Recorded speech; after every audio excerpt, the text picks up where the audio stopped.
सभी विद्यार्थियों को सादर प्रणाम। आज हम यूपी बोर्ड हाई स्कूल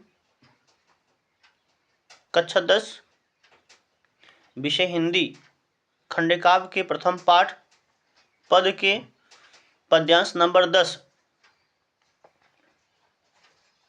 जो कि परीक्षा की दृष्टि से बहुत ही महत्वपूर्ण है और कई बार इससे पहले परीक्षा में पूछा भी गया है, तो आप सब इस पर विशेष ध्यान देंगे। आज हम इसका संदर्भ, प्रसंग, व्याख्या और काव्यगत सौंदर्य के बारे में पढ़ेंगे, जानेंगे और आप लोग इस पर विशेष ध्यान दीजिएगा। तो चलिए शुरू करते हैं। पैसेज नंबर 10 है, जो कि परीक्षा की दृष्टि से मैं फिर से बोल रहा हूँ, बहुत ही इंपॉर्टेंट है, इस पर आप लोग विशेष ध्यान दीजिएगा।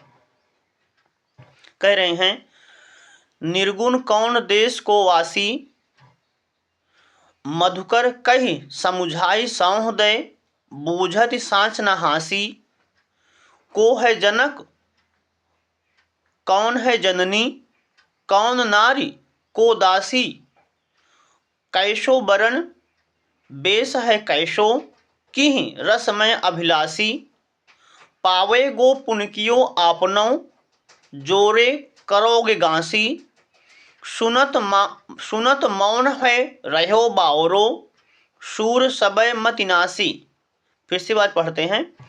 निर्गुण कौन देश को वासी, मधुकर कहि समुझाई सौंह दय, बूझत साँच न हासी, को है जनक कौन है जननी, कौन नारी को दासी, कैसो बरन बेश है कैसो, किहि रसमय अभिलाषी, पावे गो पुनकियो आपनौ, जोरे करोग गांसी, सुनत मौन है रहो बावरो, सूर सबय मतिनासी। ये पैसेज परीक्षा की दृष्टि से बहुत ही महत्वपूर्ण है। इसका आप लोग संदर्भ लिखेंगे। प्रस्तुत पद्यांश हमारी पाठ्य पुस्तक हिंदी खंड काव्य के पद नामक शीर्षक से लिया गया है। इसके रचयिता हिंदी के प्रसिद्ध कवि सूरदास जी हैं। अब आप लोग प्रसंग लिखेंगे इस पर। प्रस्तुत पद्यांश में सूरदास जी ने गोपियों के माध्यम से निर्गुण ब्रह्म की उपासना का खंडन और सगुण कृष्ण भक्ति का मंडन किया है। फिर से सुनिएगा। प्रस्तुत पद्यांश में सूरदास जी ने गोपियों के माध्यम से निर्गुण ब्रह्म की उपासना का खंडन और सगुण सगुण कृष्ण भक्ति का मंडन किया है, महिमा का वर्णन किया है। व्याख्या करेंगे आप लोग। देख कह रहे हैं, निर्गुण कौन देश को वासी। प्रस्तुत पद्यांश में गोपियां उद्धव जी को संबोधित करते हुए कहती हैं। फिर से सुनेंगे आप लोग। प्रस्तुत पद्यांश में गोपियां उद्धव जी को संबोधित करते हुए कहती हैं, क्या कहती हैं?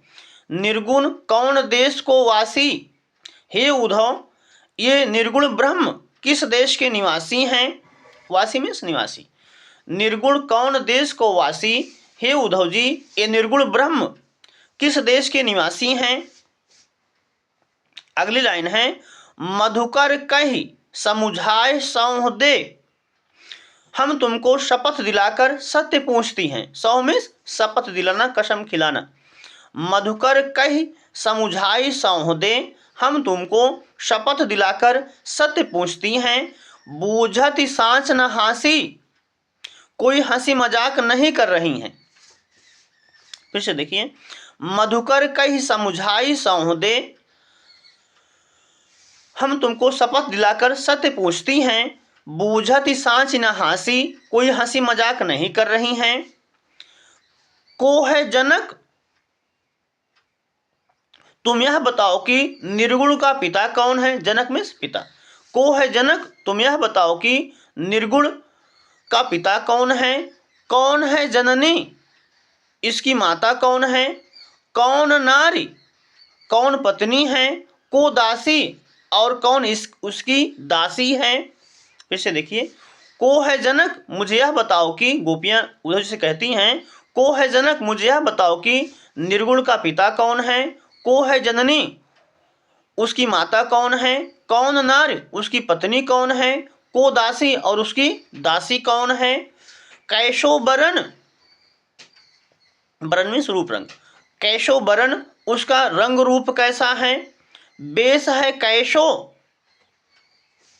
उसकी वेशभूषा कैसी है, कि रसमय अभिलाषी उसे किस रस से अधिक लगाव है। देखो, कि रसमय अभिलाषी उसे किस रस से अधिक लगाव है।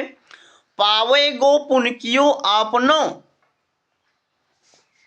गोपियां उद्धव जी को चेतावनी देती हुई कहती हैं, पावे गो पुनकियो आपनो जो रे करोगे गांसी, हमें सभी बातों का ठीक ठीक उत्तर देना, यदि तुम हमारे साथ कपट करोगे तब उसका फल स्वयं ही भुगतोगे। देखो, पावे गो पुनकियो आपनो जो रे करोगे गांसी, गोपियां उद्धव जी को चेतावनी देती हुई कहती हैं कि हमें सभी बातों का ठीक ठीक उत्तर देना, यदि तुम हमारे साथ कपट करोगे तो उसका फल स्वयं ही भुगतोगे।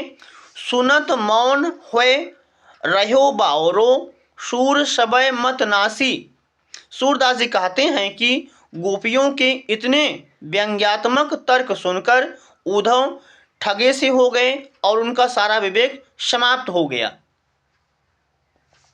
फिर से बार देखिए, निर्गुण कौन देश को वासी, प्रस्तुत पद्यांश में गोपियां उद्धव जी को संबोधित करते हुए कहती हैं, निर्गुण कौन देश को वासी, हे उद्धव जी ये निर्गुण ब्रह्म किस देश के निवासी हैं, किस देश के रहने वाले हैं। मधुकर कहि समुझाई साहुदे, हम तुमको शपथ दिलाकर सत्य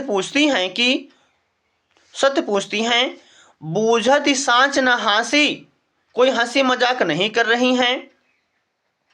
को है जनक, तुम यह बताओ कि निर्गुण का पिता कौन है, कौन है जननी उसकी माता कौन है, कौन नारी उसकी पत्नी कौन है, को दासी और उसकी दासी कौन है, कैशो बरन उसका रूप रंग कैसा है, वेश है कैशो उसकी वेशभूषा कैसी है, कि रसमय अभिलाषी उसे किस रस से अधिक लगाव है। पावे गौ पुनकियो आपनो जो रे करोगे गांसी, गांसी में छल कपट करना। गोपियां उद्धव जी को चेतावनी देते हुए कहती हैं कि हमें सभी बातों का ठीक ठीक उत्तर देना, यदि तुम हमारे साथ कपट करोगे तो उसका फल स्वयं ही भुगतोगे।